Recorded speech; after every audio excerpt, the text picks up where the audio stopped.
Avatar fire and ash movie review. So ఒకసారి Avatar ప్రపంచాన్ని మనం గుర్తు చేసుకుంటే గతంలో అంటే పార్ట్ 1లో మనకి ఎలా ఉంటుందంటే పాండోరా గ్రహం అనే ఒక గ్రహాన్ని కనిపెట్టి ఆ గ్రహంలోకి వెళ్ళి అక్కడ ఆ గ్రహాన్ని ఆక్రమించుకుని అక్కడ నాయకత్వం వహించాలని మన మనుషులు చూస్తూ ఉంటారు అనమాట. సో అది పార్ట్ 1.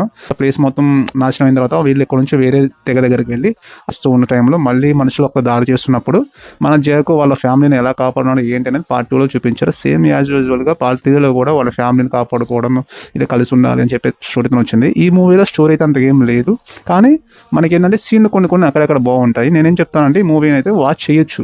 విజువల్స్ కానీ అవి కానీ స్క్రీనింగ్ అవి చూడడం బాగుంటుంది, కానీ స్టోరీ పరంగా వెళ్ళి ఏదో స్టోరీ ఉంటుంది మంచిగా ఉంటుంది ఎక్సైట్మెంట్ అయితే మనకు ఉండదు. పార్ట్ 1లో ఎంతంటే ఎక్సైట్మెంట్ థ్రిల్లింగ్ ఉంటుందో అంత అయితే ఈ మూవీలో ఉండదు.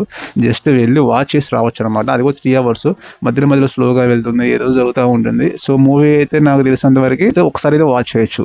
మీరు కానీ ఫస్ట్ టైం మన ఛానల్ చూస్తున్నట్లయితే ప్లీజ్ ఒక లైక్ అండ్ సబ్స్క్రైబ్.